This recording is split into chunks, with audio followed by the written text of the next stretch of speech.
Hello and welcome. Thank you so much for joining me. Today, my guest is Mage, Mage Greywolf, who has a new channel called Media Musings. Mage, hello, how are you doing? Hello. The channel is Mage's Media Musings, and I'll be covering all sorts of stuff in regards to pop culture on it. I see, I see. Um, I understand you have not been well lately. Has that affected your channel at all? Yeah, I missed my show last Sunday. Unfortunately, I was in the hospital that day. Okay. Now, do you do live shows or videos on your channel, or what do you do? Both. I Okay. started off with just videos, and I'm just recently getting into doing live shows. It was on Sundays at 8 p.m. Eastern. 8 But p.m. Eastern. Okay. yep. Okay. How about get a little give you a little preview of one of my videos here. It kind of gets into the philosophy. That's the wrong button. Uh, Kind of gets into the philosophy behind my channel a little bit. Okay. So let's put that up and get this full screen. Okay, and okay, we got it up. Play it. Hello, I'm Mage. Some people will dismiss TV or movie news as just that. What does it matter? It's only a movie. Or in the way some who produce these shows treat it, and it gets shockingly called out for, consume product, and get excited for next product. I don't agree with this view of our entertainment, our stories. Yes, our entertainment is primarily, well, to entertain. Even so not so great shows can still provide us with a bit of much needed escapism. When someone likes a piece of entertainment, we call them a fan, which is likely a shortening of fanatic, and rather appropriately termed. A good story doesn't just entertain us, it takes us on a journey. It allows us to feel what the characters are feeling, experience what the characters are experiencing, see through eyes that are not our own, and even possibly learn something along the way. This is why it can upset us greatly when we feel the stewards of our stories are mishandling them, because a good story isn't just a story, it can become part of who we are. These are our modern myths and legends, and how people long into the future will remember us. For example, when you think of a medieval knight, what you're picturing in your mind is likely a knight from a fable rather than an actual historical knight. This will be the same for us one day.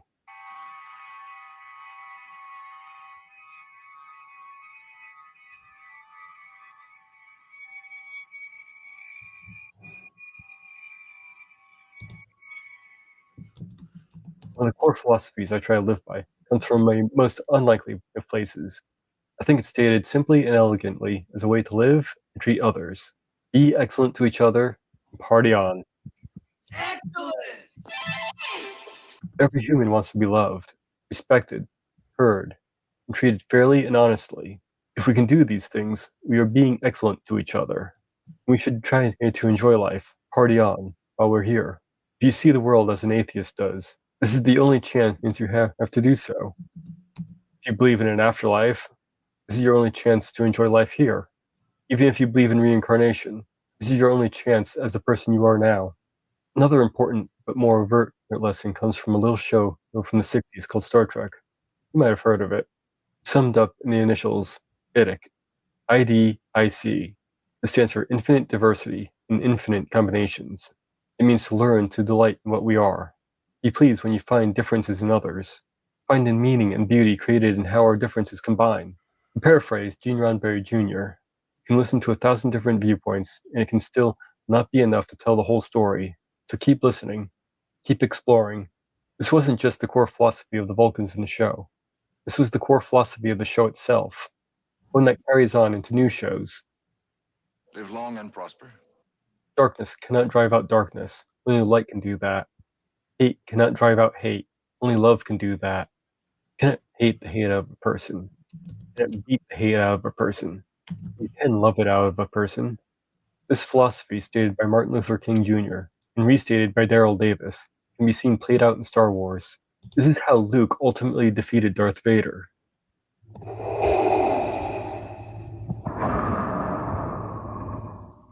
Can you pause it for a minute?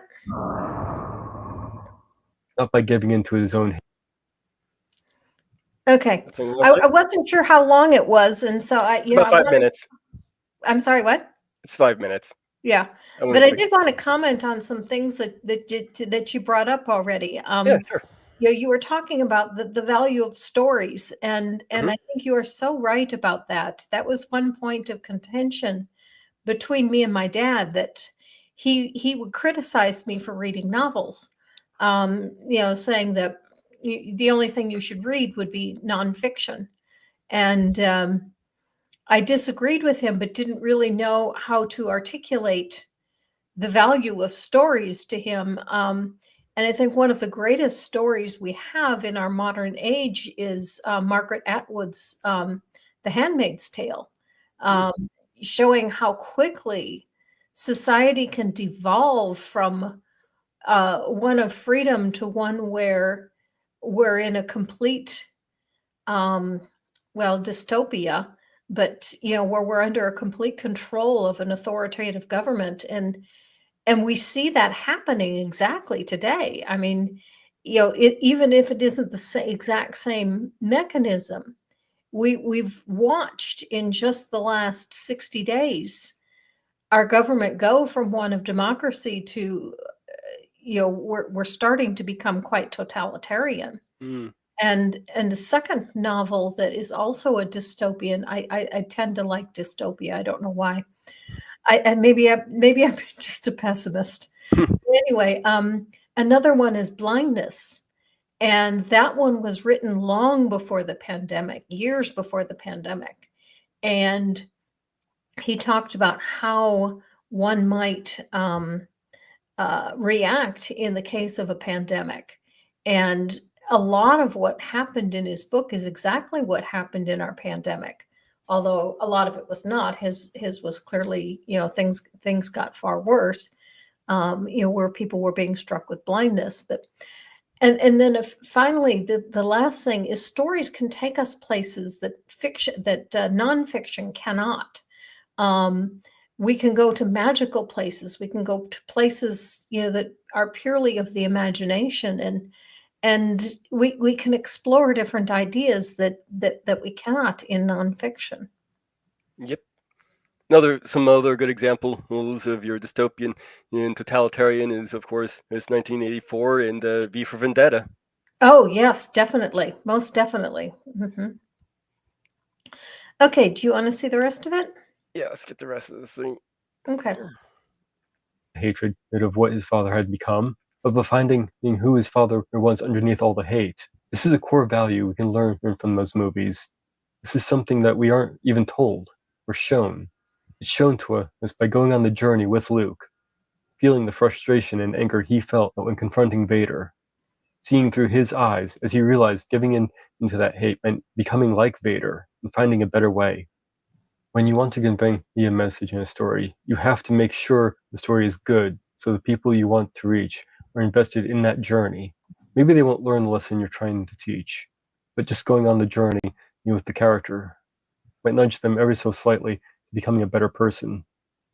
I'll leave it off with a paraphrase quote from Herman Munster, which I think appropriately extends to what I added. You can be tall or short, fat or thin, ugly or handsome, trans or cis, straight or gay, or any shade of skin color. It doesn't matter. What matters is the size of your heart and the strength of your character. thank you for watching.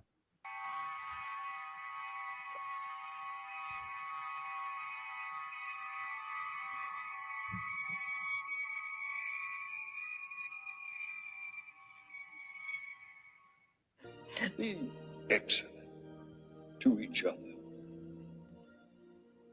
And party on, dudes!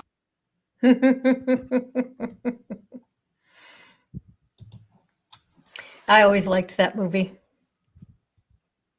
Yep. All right. But that kind of gets a little bit into the philosophy behind how I see videos and why I'm doing the channel there. This is why I decided to do that as my first video too. Okay, so that was your first video. Yeah, that was my first video. Okay, and how long have you had the channel? let's see, how long have I been doing this channel? I want to say about a year, but I'm not sure if it's been that long. Oh, it's March 29th, 2024. So yeah, so about a year almost. Okay, I'm curious. Fred Harvey says my heart pumps blood. I expect it's about average. It's an artificial valve. It has an artificial valve though. And I'm wondering that someone must have made a comment about hearts. And so that's why I'm wondering what It was from the video. Oh, okay. Okay.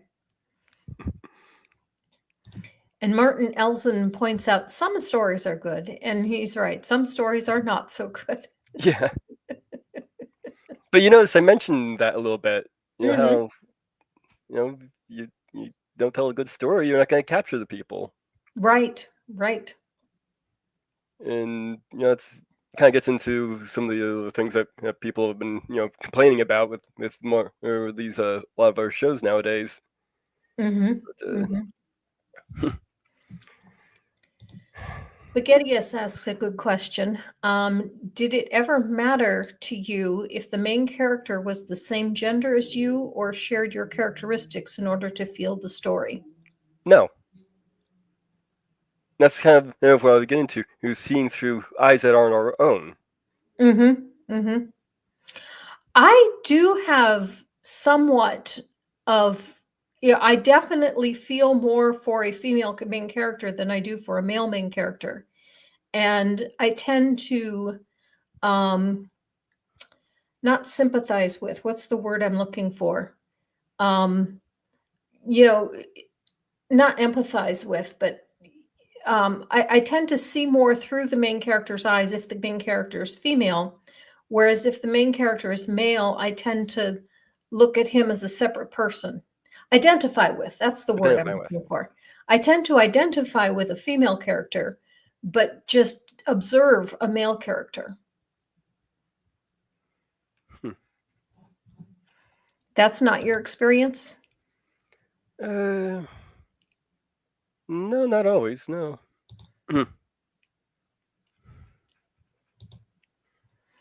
Okay. Sorry, I'm trying to keep up with the chat It's as okay. well as the discussion. There's a lot of discussion about having more stories with diverse characters so others can see themselves in them. For me, it never mattered, but there were also a lot of characters like me. Yeah, and Spaghetti is one of the biggest things in television in the 1960s and early 70s was getting more representation of non-white people, people of color, because there was there was definitely a lack of representation of people of color in the media, and as toys as well. That was a big deal for little girls that wanted their dolls to look like them, and only white girls got dolls that looked like them. Girls of color did not. Oh, you should look into. I think the character was it was a He-Man character. I believe it's called Sunman. That Mm-hmm. one was an interesting little story behind it. It was actually created by it was a black woman who created it for her son. Mm-hmm. So they have the character that kind of represents him in the whole thing, and it's giving the whole spit off into this whole thing. And I don't know if it's recent or not, but it was made an official character now. Mm-hmm. But it's quite interesting. Though one little caveat to that is you don't want to just have diversity for diversity's sake, because that will usually lead to just tokenism. Yes, yes, you're right. And there was someone that wrote a book about that as well. It was, or I think it was actually a short story. I remember reading it, I think in high school, about how only people who were not qualified for particular jobs were allowed to do those jobs. So, like, if you wanted to be a television reporter, you had to have a speech impediment. Um, if you wanted to be a librarian, you couldn't be able to read or something like that. Things like that. They would only hire people who were not qualified, and things got so bad that nobody could get anything done. And when there was some kind of major emergency, someone finally came to the studio and took the story away from the news anchor and told people what information they needed in order to become safe from whatever whatever was attacking the town or whatever. I don't remember the name of that story, but that story really stuck with me. So basically, how the right sees DEI. Right, right. It's what Trump thinks DEI is, but it isn't. Yeah. Yeah. Rabbit Atheist says, it never really matters to me what gender the main character was. It's more that I can resonate with their humanity. Yes, exactly. Mm-hmm. And Spaghettius says, I guess it's possibly related to how much you personally know the experience. And I think you're right, Spaghettius. Speaking of which, being able to relate to an experience, one thing that I have so appreciated with the game Red Dead Redemption 2 is being able to be a male character and do things that I could never do in my body. And one of the biggest ones was wrestling with a grizzly bear. Yeah, as Arthur Morgan, I've wrestled a number of grizzly bears and lost a few times, but won most of the time. I could never wrestle a grizzly bear. The grizzly bear is going to win every time. There's no way that while I'm being held by a grizzly bear, I could pull out a knife and start stabbing the bear. And it is just such a weird experience being able to do things that I know that my body cannot do. So, any more questions before we get into other things here?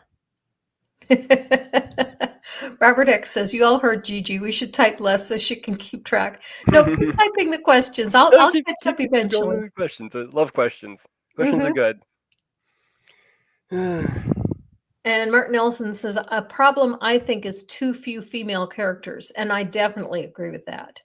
Yeah, there are too few female characters. And unfortunately, they also sometimes get a lot of bad female characters in there too. Mm-hmm. Like I kind of let's use the Ghostbusters 2016 version. I find that actually kind of sexist to both men and women, and honestly, because they dumb down the guys just to elevate the women, and I find that just sexist to both men and women. You don't want to dumb down your other characters to elevate your main characters. You want to lift them up. Right, exactly.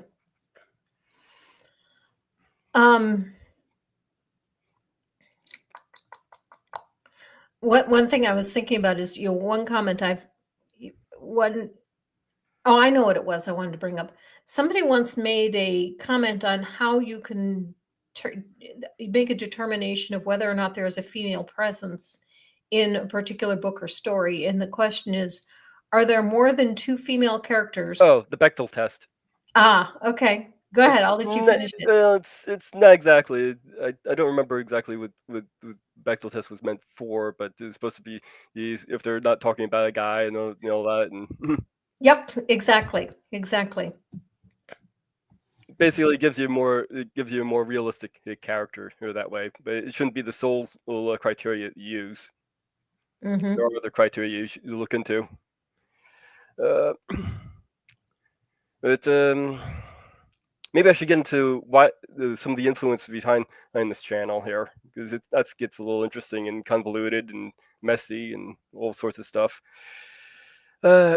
Thing is, of course, back in around I'd say maybe 2015, 2016, we started seeing all these channels coming up, mostly run by people who are right wing, Trumpian, MAGA, yada yada. The whole anti-woke thing. And they're going, oh, woke, oh, this potato's woke, this ketchup's woke, yada yada. But I did watch a lot of them. There's the stuff, and there was some good stuff they had. There's one guy who goes by the name of Doomcock. Funny, really family friendly name, of course. And he says, I don't want to get political on my channel. It still slips out. Obviously, he does the whole anti-woke thing. He does rumors, and it's kind of, people have questioned whether his rumors are actually coming from insiders or not. But that's beside the point. He does a Friday show that I actually like to sit in and watch. Where he sings and tells stories and interacts with the chat, and just helps people. And I noticed it was helping people along. He helped me through the pandemic. He helped me through when my bird died. Personally, just for my own personal thing, but I've seen him help people you save people's lives by getting them off from drinking themselves into death just by doing the show. Mm-hmm. And I'm seeing what he's doing here. I'm thinking, okay, well, this anti-woke stuff he's got here is going to drive people away. So what if I take the good things that he's doing and like maybe other people are doing in this kind of sphere and do that? And that's kind of where came up with the show. So basically, it's sort of what the anti-woke this thing is doing, but without the anti-woke. Okay. Okay. So most of the show is commenting on popular things in the media. Yeah, mostly. I've had this one idea. I'm gonna be doing another video eventually of Uzuma. He spiral into horror. I have a little theory as to how one could actually escape the town once it becomes sealed away. I don't know if you're familiar with that story or not. No, I'm not. It's a manga, basically.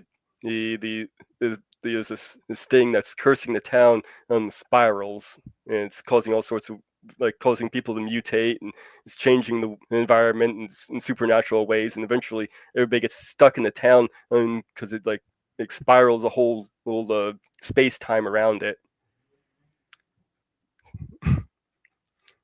It's pretty creepy. It's pretty good manga. You have to definitely check it out. Okay.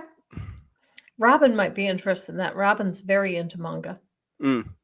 Probably have already read it then. It's a very popular one from way back. Even did they did a movie in Japan as well, and they just recently did an anime, which didn't really turn out so well apparently. And what's the name of it again? Uzumaki Spiral into Horror. Okay. I'll have to try to remember that. I don't know if I can remember that. Okay. Mad computer scientists brought up the exact test that we were talking about earlier. Yeah, Are there two female characters not having a conversation about romance with a male character? Yep. Yeah, that's the one.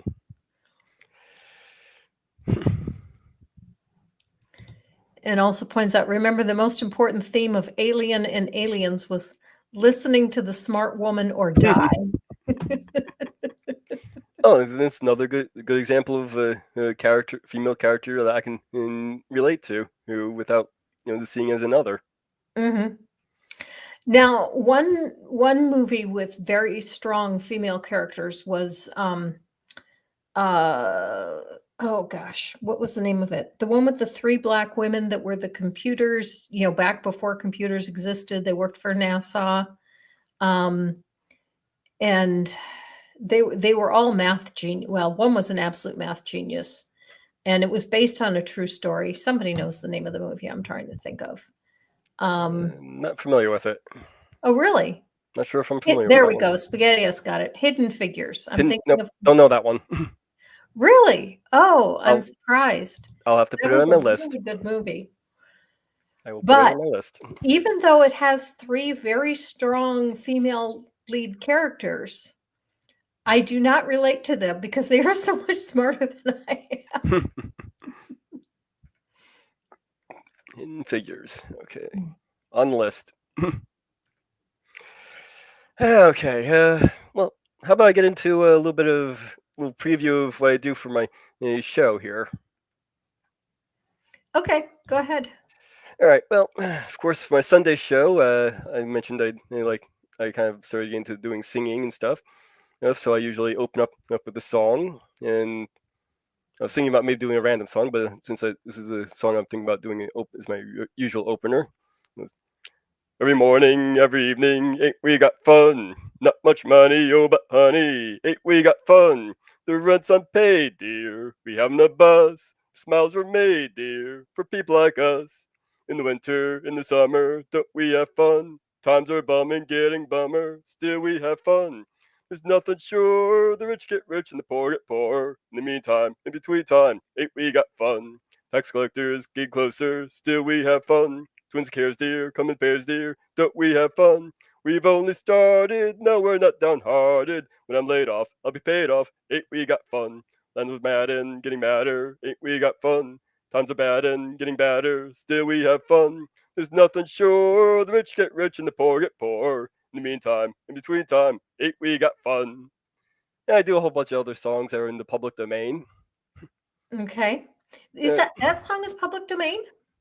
Yeah, that one's a variant I put together myself. But yes, the original song is in public domain. I don't do non-public domain songs. Okay. That's exactly what I was wondering about was copyright, and using the Munsters picture or not picture, but clip. Now I realize that was a rather short clip that you used, and you probably used little of it, Yeah, sufficiently small amount that you don't have to worry about copyright. And also that's the reason why I also use stills in those videos. Okay. Let's get into a little. Then after I do a song, I get into a little thing here. I can discuss a little topic of something. So we got up here and we got our topic. I've customized this one. So atheists in comic books. Now it gets a little bit tricky. You need to be an atheist in a comic book, seeing as all the gods technically exist, as we have in this particular example. Well, we have Yahweh, God, and his tripolar disorder has manifested again. At least he's not trolling for virgins this time. So how does one be an atheist when they're actual gods? Well, there's a number of ways one can be an atheist with actual gods. Starting off with, we have Jonathan Osterman, also known as Dr. Manhattan. First appearing in Watchmen, he's an interesting one to be an atheist since he's practically on par with a god in terms of power. He did start off as a deist, though, believing that the god basically wound the watch and the universe and just walked away. When Manhattan goes to Mars to get away from humanity, he begins to build his own world there and questions this.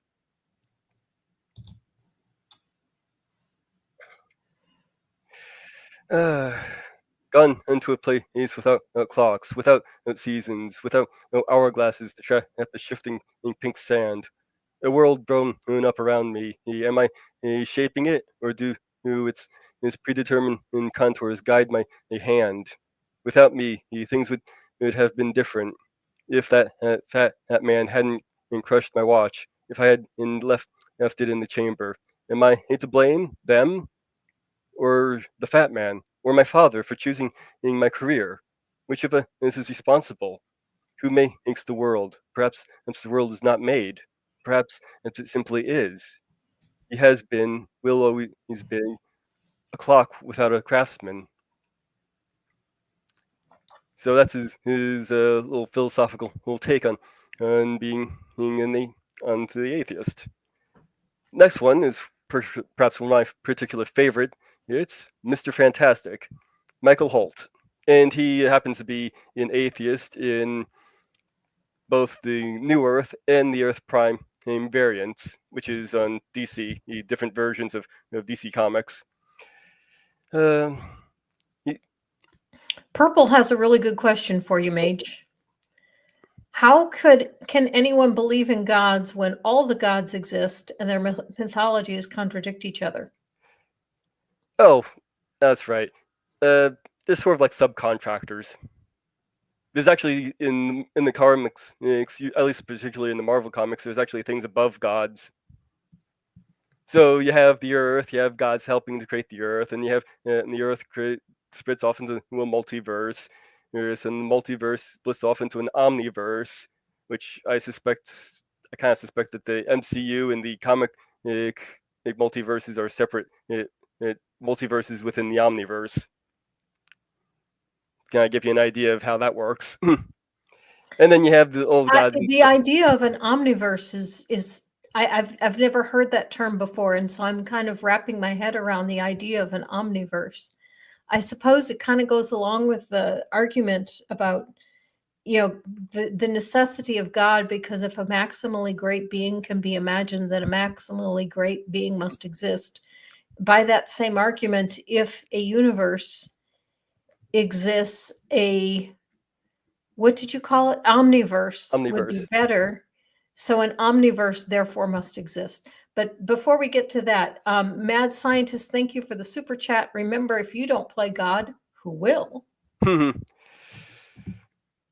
Okay, go ahead. Did you want to respond to what I just said? Oh yeah. Well, basically, the omniverse works. Let's say the multiverse is where there are different events within a timeline and branch off. So the omniverse is where the different Big Bang events branch off, forming whole different timelines. That's basically how the general gist of how that works. Mm. But Mr. Terrific's take on the pantheon and all these gods existing is that they're not really gods per se. They're just really powerful beings. They just happen to be perceived as gods. So he's sitting here having a discussion with Ragman. This is a guy in the green cloak. Ragman, I'm Jewish. You? Atheist. Ragman, atheist? I thought Mr. Terrific was supposed to be the smartest man in the world. Third smartest, actually. You still don't believe in a god? Wasn't the Spectre a member of the Justice Society? It's kind of a godlike figure, not really a god. Before my time. What about guys like Dead Man and Zariel? An angel, Zariel being the angel from heaven. And my own suit, it's made of corrupt souls. A unique energy that could quantify a telepathic discharge upon death. Dead man being a ghost, by the way. Ragman, so you don't believe in anything? You don't have any faith? Of course I do, Ragman. I got faith in my team. So he basically sees, all these entities as just really powerful beings, not really gods per se. Mm-hmm. I like. Is the green guy Ragman? Yeah, that's a Ragman. I like his response. Wish I could say the same about mine. And then the conclusion: God works in mysterious ways. Next up, we have Beta Ray Bill, which is another interesting one. Oh, I know Beta Ray Bill. Oh, you know Beta Ray Bill. Yeah, well, I play Marvel Puzzle Quest. Ah. And he is one of the characters in Marvel Puzzle Quest. He's another interesting one to be an atheist. But Beta Ray is an atheist? Yep. Especially considering that he's got the power of Thor running through him. Yeah, and Thor is a god. Yeah. So we get into that little conversation with him. Your heart. Rabbit Atheist points out God is a relative term. Comics point that out. Yeah, I guess that would be true. But he's in these he admits these scrolls here that are basically deifying him as a savior and all that. And he talks to him as your heart are strong, but you are in error. You should not worship me. I am no god. The scroll. Is this some manner of test, beloved Beta Ray Bill? How can you not be when at your fingertips flows the power of Asgard? The Asgardians are the noblest of spirits. It's the oath brother, Thor, is as good a proud being as he ever who has ever existed. I am honored beyond measure to call them friends, but they are not gods in any sense of the matter that matters. I am alone. I look to the heavens and think them empty. And if not empty, I find the idea of worshipping whoever dwells there are obscene. Skull, but I'm with him on that one. But why do you continue? Doesn't change what is right. If there is nothing but what we make in this world, brothers, let us make good. Yep, I agree with him there. If there is a God, I can't see that God wanting anyone to worship it. I mean, why if it wants people to worship it, it must be awfully insecure. Yeah, I don't see a God worth worshiping wanting to be worshipped either. But of course, going on. We have to get this comment from Jack Poulemer. This is the Thor spot in the comic. Hello, fat earthers. I might just like steal that term, fat earthers. Yes, I am a fat earther. Yeah, technically, the Asgardians are aliens that have really vast powers. in Mhm. Marvel Comics. But of course, getting on to our next atheist in comics, Stephen Hawking's. Mm, No, I'm just kidding. okay. But hey, Stephen Hawking, Barack Obama, Angela Merkel, and Mario Monti all meet Peter Parker. So I guess that proves that Spider-Man's real, right? Yep, absolutely. But there's our next atheist, Peter Parker, a controversial one actually. Uh, and in the sixth arc, sort of mini issue, by Jose Molina, not the basketball player, this guy. You have Peter Parker kind of questioning his Christianity. He's usually, I believe, it was a Presbyterian. Okay. But he's kind of in here. We don't know when this happens. This is kind of a recon, which is part of the thing I have an issue with this take. Like, you have all the power. Everything is possible to you. You let him die. You are a lie, referring to God. Mm-hmm. And the reason why I have a bit of an issue with being this kind of a retrofitting thing to it is it doesn't really fit the characters. For decades, he's had his Christianity at some level. Oh, really? Yeah, he's always been a Christian in comics for decades, which I kind wasn't aware of that. it usually plays more into when he's interacting with Daredevil. Oh, okay. But There's a new Daredevil movie coming out soon. yes, Mm-hmm. this kind of retroactively changes his position, and it was done very haphazardly too, because in the whole arc, he's constantly running into people questioning in God throughout the whole thing. So it's obviously just beating the viewer or reader over the head with the idea, which is not a good way of doing things. Purple says Aunt May indoctrinated him. Yes, that's true.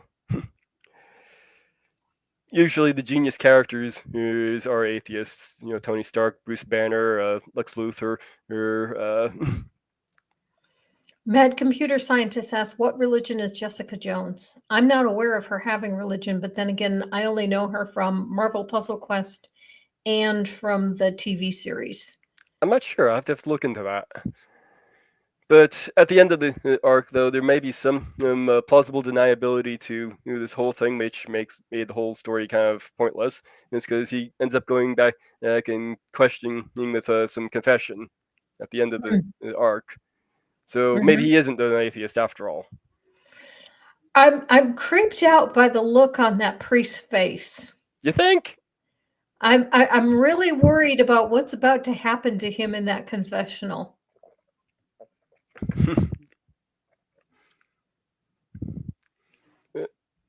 That's basically presentation I had for that. Although he looks like he can defend himself. Yeah, I'm pretty sure Spider-Man can defend himself. Mm-hmm. Especially against the old priest. Yeah. Yeah, Spaghettius says, nah, he's too old. There's nothing going to happen. Yeah, you're right. I think it would have been, if they wanted to change Peter Parker into an atheist, I think it would have been better to have him do it in current time and have it happen slowly over a course of many issues. Okay, this is just too funny to pass up. Purple says, you mean not all confessionals have glory holes?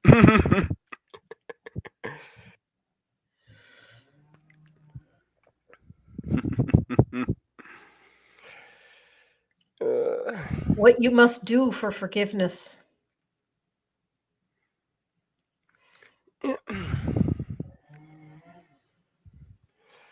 So, let's see here. Do we have any more questions? Clement Green says you're reading the wrong comics. Reading the wrong comics, huh? Okay, so which comics are we supposed to read, Clement Green? When I was young, I read Archie, and I read Lil Dot, and what else? Casper. I like the Archie Sonic the Hedgehog comics when I was a little bit younger. But I always got into the Inuyasha ones. Mad Scientist brings up the unbeatable Squirrel Girl. Of Yes, course. absolutely. She always worked better as a parody, and I do not like that they changed her from being a mutant to a mutate. They should not have done that. Just keep her a mutant. They did that. They did that to keep Fox from getting the hold of her. Do you know who Storm married? Black Panther, Mm-hmm. T'Challa. Yep. There's a whole issue that is the wedding of Storm and Black Panther. Have you ever watched the teen? It's the children of the Marvel superheroes. The I Young don't Avengers. believe it's. I'm sorry. What? The Young Avengers. Possibly. A funny story about Marvel Puzzle Quest is Robin started playing the game when it was in its infancy, and Robin was only 12 years old. And at the time, Robin was really into Black Panther, but Robin didn't relate well to Black Panther because he was too old for her. But Black Panther and Storm had a son named Azari, and Robin really related to Azari. So Robin made his game name Azari. Well, I ended up taking over the game for Robin because there's a lot of timed events in the game. And Robin had to go to school and said, Mom, this event is going to end at 2:00, an hour before I get home from school. Can you finish it for me? So I did. And I got so hooked on the game, I took over. So I am Azari. And I think that's so funny because I'm in my 60s and I'm this teenage kid.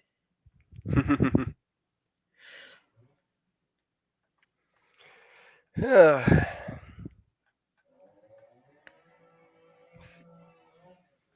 What was that name of the character?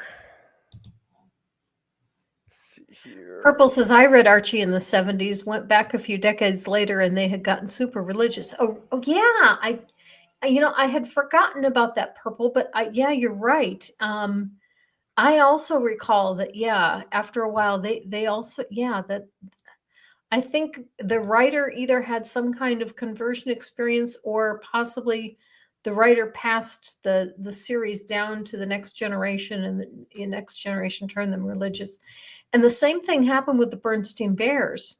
When Stan and Jan Bernstein turned the writing of the newer books over to, I don't know if it was the son, daughter, or just someone else, they also have become much more religious as well.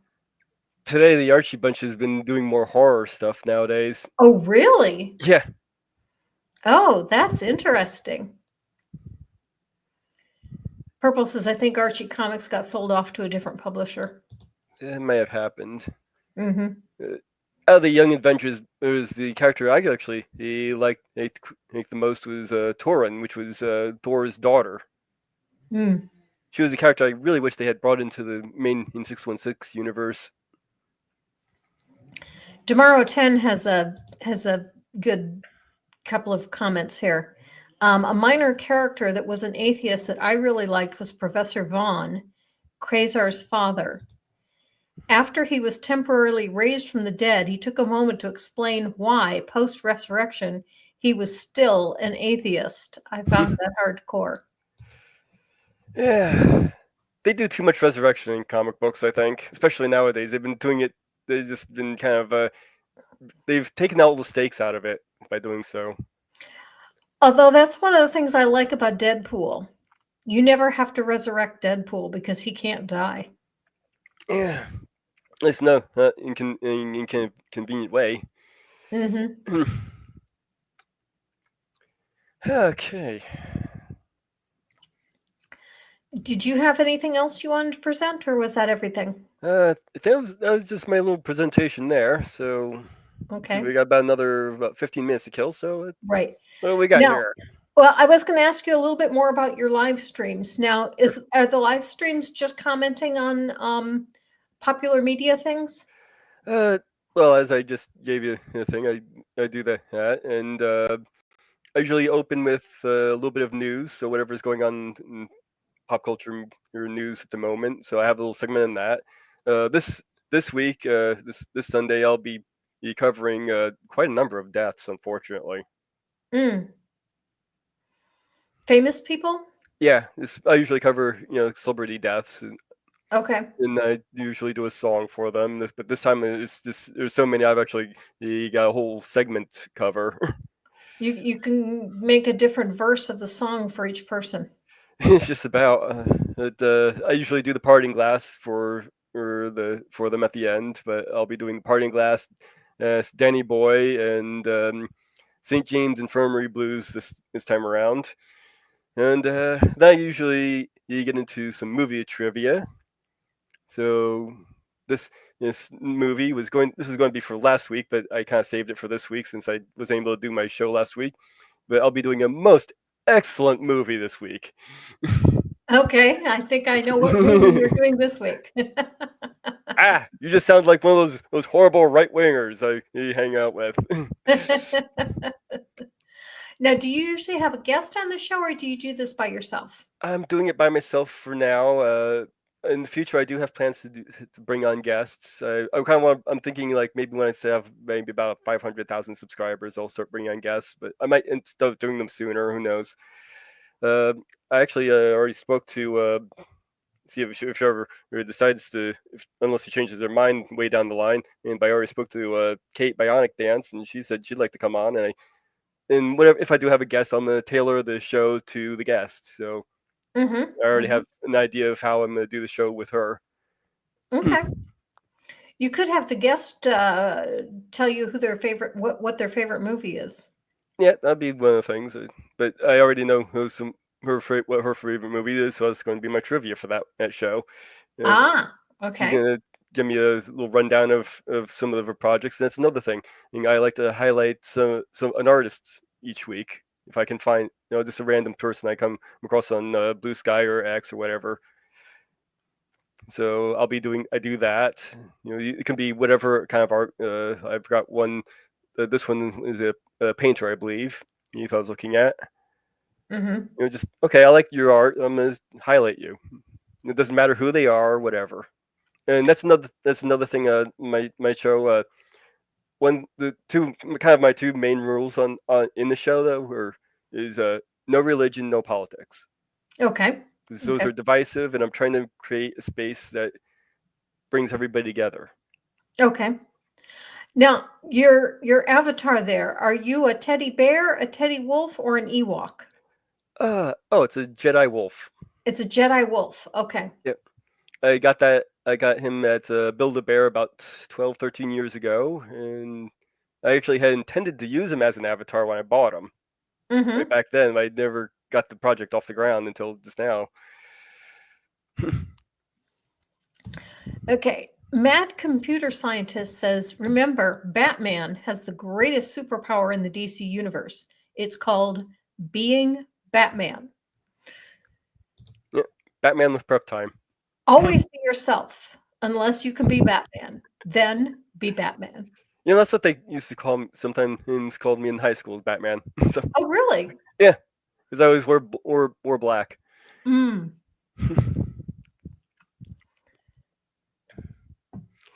Okay, let's see. Spaghettius prefers being a unicorn over being Batman. Okay.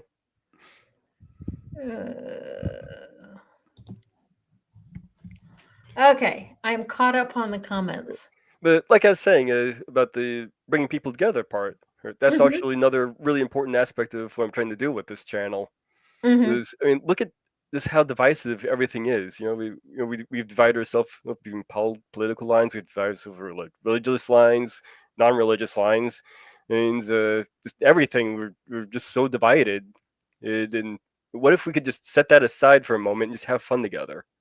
How much could we learn about how much common we have together? And like I was just saying, what you said, you're just telling us those evil little right wingers I hang out with. I do go on some of their shows sometimes. They've invited me onto their panels, and I did the exact same joke on his show, on other shows, and they said pretty much exactly the same thing you said. So obviously we have a commonality right there. And I wanted to emphasize those commonalities and help bring people back together again in some way.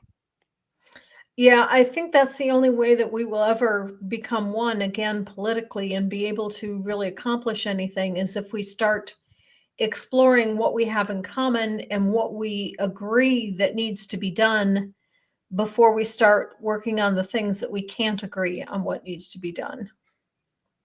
And that's not to say, these, all the politics and all that isn't important either. Right, exactly. But,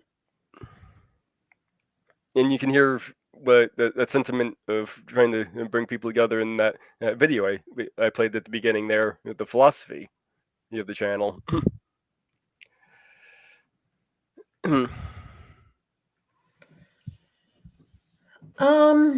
Let's see. So do you plan to put out a video every week? Is that kind of the goal? I am trying to put a video every week, but seeing as that wasn't working out too well for me, I started doing the live streams weekly, and Okay. just trying to get the video out whenever I can. Okay. So you're doing live streams weekly and a video just whenever. Yeah, basically. That wasn't 100% the idea. The idea was to get a video out every week, but it wasn't working out for me too well.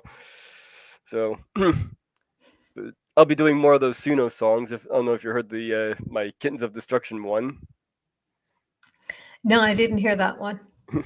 That was a Suno song. That's a AI generated song. I wrote the lyrics. I had the AI play it, and I've got a bunch of them I'm planning on doing. And I've actually that'd be a good one to show. The next one I plan to put up. I wanted to get another different video up before I do the next song. But I want to play that. The next song that everybody decided to put up for was let's see. Dermo 10 says, a nice thought. I'd like everyone to come together and eat the billionaire or have harmony. Yeah, that. And Spaghettius points out that there aren't enough billionaires for all of us. Let's see here. Oh, where'd the song go? Did you want to play the song? Let's see here. Oh, I clicked the wrong thing. No wonder I can't find it. Yeah, I'll play a song. This is the next song I'll be putting up on my channel here. Okay. Well, while you're looking at that, Okay, I got it. You got it? Yeah, I got it. Okay. There we are.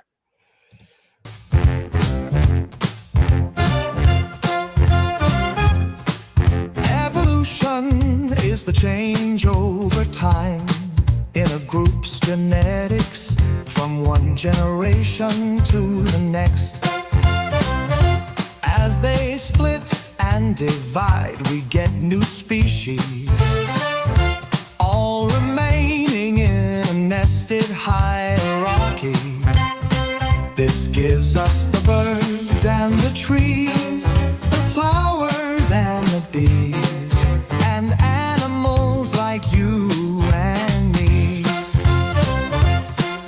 Evolution is the change over time in a group's genetics over many generations.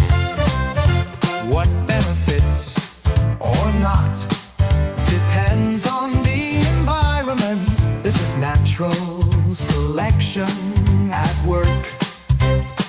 There's also the genetic drift and the flow, and all the mutations that build up over time.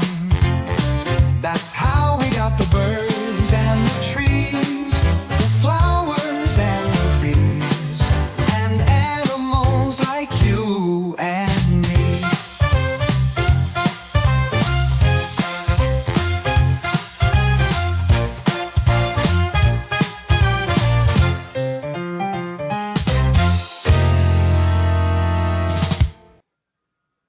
That's the end of it.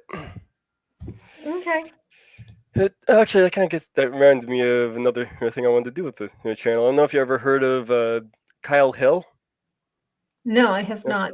He used to be on the Nerdist doing a part of the channel called Because Science, and he would basically take like what would happen if you had a real lightsaber, or what if you actually vaporized somebody with a phaser or something. And he kind of got into the science of how be pretty messy. But I kind of want to do that a little bit with the channel as well. Have actual science kind of mixed into some of the videos.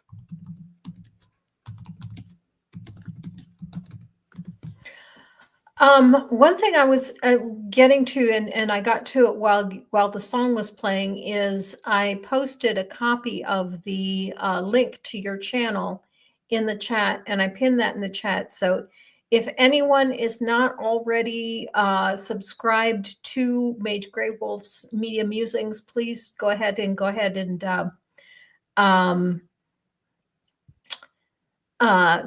subscribe to that. And then if you are watching this and you can't see the chat, it is also in the description. So I appreciate everyone go ahead and subscribe to Mage.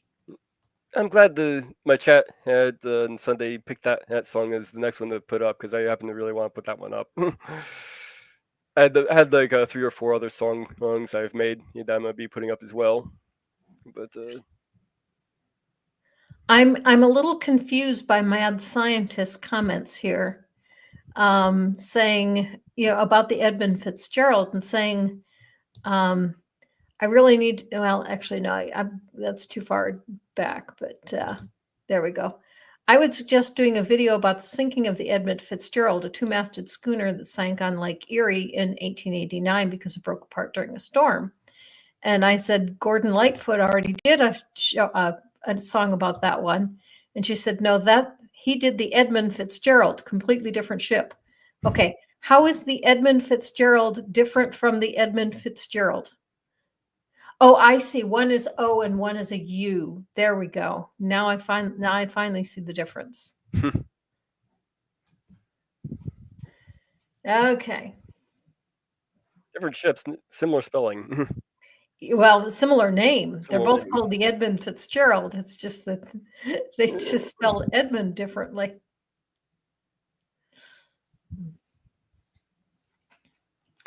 Okay, well, we are about out of time, so I'm going to let people know what's coming up. My guest next week is going to be Jessica Piper.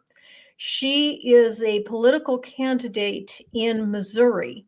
And so she's a Democratic political candidate from rural Missouri, which is something that is very difficult to be. And so we're going to get a little bit of her take on how does one hold on to and try to build a Democratic grassroots in an area that is so heavily Republican. And then the week after that, there will be no stream because I am going to Free Flow. Free Flow is an atheist conference in Orlando, Florida. So if you would like to see me live, come to Free Flow and I will be there. And that's all I had. Mage, do you have any parting thoughts for us? Be excellent to each other and party on. Okay, that sounds really good. All right. And everyone, live your life.